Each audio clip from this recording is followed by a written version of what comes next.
Hello friend! In this video I want to share with you something that I think will be helpful for those of you who are wanting to learn brush lettering but are maybe on a budget, or maybe you already have a bunch of brush pens so you don't really want to invest in something super expensive but you like to try out new products. Or honestly, maybe you just love brush pens. So if that is you, let's talk about these new to me Amazon Basics dual brush pens. And if you have wanted to learn how to hand letter, I have a free 7-day hand lettering course that you can join at howtohandletter.com/mini course. It is a 7-day series of emails that you get, and there are some videos and some printable worksheets to help you learn how to hand letter. Now quickly first, I did want to say that I did an Amazon Basics brush pen video a while back, but these are a different kind. So not long after I did that video, I was no longer able to find those on Amazon, so I'm not sure if they were discontinued or what the case is, but these appear to be a different dual brush pen, and you can see a bit of that in this comparison here. So this newer set that I purchased from Amazon was actually brought to my attention by one of you, so thank you so much for letting me know that these were available. And if you've watched this channel before, you might know that I really don't need any more brush pens, but I wanted to try them because of the fact that they were so inexpensive compared to lots of other brush pens. And I hope that this will help some of you decide if this is or is not a purchase that you'd like to make. So I will link them below, but this entire pack of 52 pens plus the case was incredibly inexpensive compared to lots of other pens that I use and love. So you can see the color variety here, but I also do swatch them in this video for you so that you can see how each of them look on paper.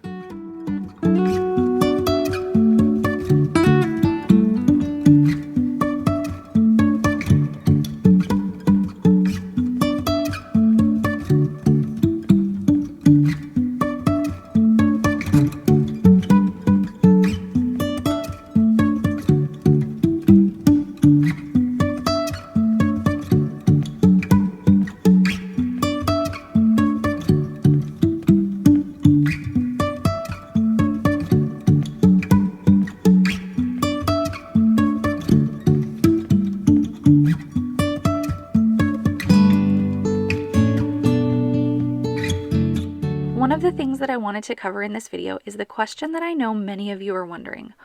Are they or are they not a Tombow dupe? I think it's pretty clear that the body of the brush pen looks really similar to a Tombow dual brush pen, but that doesn't always mean that the pen writes the same way, especially in brush lettering.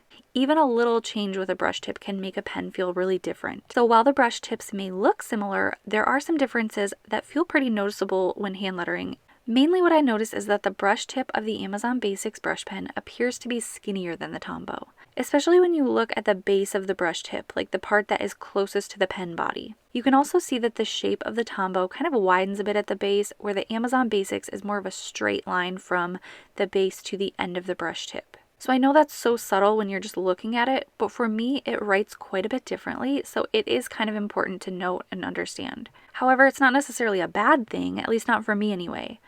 I actually quite liked how this brush pen wrote. I do think if you're used to a chunkier brush pen, like maybe a Winsor & Newton, it will maybe be an adjustment getting used to something like this, but when it comes to hand lettering and practicing thick and thin strokes, it's nice to have some affordable options because we can be pretty hard on those brush tips. So one thing that I noticed with this brush pen is that the upstrokes were incredibly thin. Now, I'm not someone who needs hairline upstrokes. I think the thickness of your upstrokes can depend a bit on your brush pen. So with other pens, I'm okay if they're a little bit thicker. But if you're someone who likes super fine hairline upstrokes with a brush pen, this might be a really good option for you. Now, it's not a stiff brush pen, not like the hard tip Tombow Fude pen that can also give you really fine upstrokes. To me, it feels flexible and soft. And while I do see a bit of bending on that brush pen tip after I hand letter with it, I didn't really notice this affecting my hand lettering. Not like when you hand letter with a Crayola and it's completely sideways and you have to keep rotating the pen. So because they look so similar on the outside, I did want to compare lettering using the Tombow dual brush pen and the Amazon Basics brush pen. I honestly think that the lettering kind of speaks for itself, and I was able to create really similar looking lettering with both. So even though they felt really different to me, the lettering isn't super different. Now when I first tried these, I thought they maybe kind of reminded me a bit of the thin side of the Kelly Creates Dream pen, but it had been a really long time since I'd used those. So I got one out to test with these, and While I can kind of see why it reminded me of that because the brush pen tips are both pretty pointy, the sizing is super different, so by no means am I saying that these are like the exact same or anything like that. But I did want to show you this comparison just in case you'd tried them before and you kind of had the same thoughts. And this is the part where my hand lettering gets a little wild. I wanted to show you how the brush tip bends, but I also had my camera mounted and maybe my desk was a bit too messy for a second shot from the side. So I tipped my notebook up sideways to show you these thick and thin strokes from this angle. So that's why they're a bit shaky, but I hope that this helps you to get an idea for how these pens hold up and how they bounce back under pressure. And from the second set of up and down strokes, you can really see how thin I'm able to get that upstroke. So in my opinion, one of the struggles with this type of a pointy brush tip is not always the up or down stroke. Those are really fun to see because you can see that really big contrast of really thick downstrokes and really thin upstrokes. But I think sometimes the issue can be the transition from one type of stroke to the other, like when you are going around an oval. But with these overall, I just really was impressed with them, especially for the price. I do also want to point out that I am using HP Premium paper, which is a nice smooth paper. So if you are using something that is a bit more scratchy, that may affect the outcome of your brush lettering.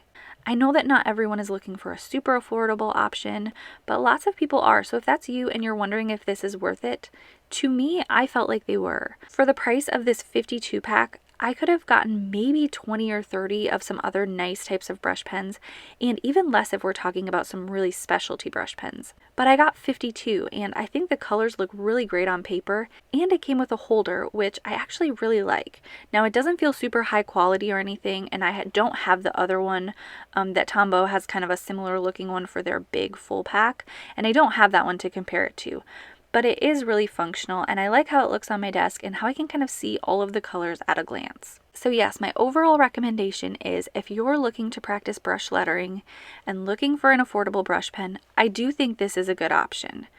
As of now, you can buy a few different sizes of sets, so you don't have to buy all 52 if you don't want, but I thought that they were a great deal. I hope that this was so helpful for you, whether you decide these are for you or that you want to save your money for something else. That is my point in doing pen reviews, not to convince you of one thing, but to give you the information to help you to make the best choice for you. So as always, thank you so much for watching. Make sure to check out the free mini course if you have not already. You can find me on Instagram at howtohandletter. And again, thank you so much for being here. I will see you in my next video.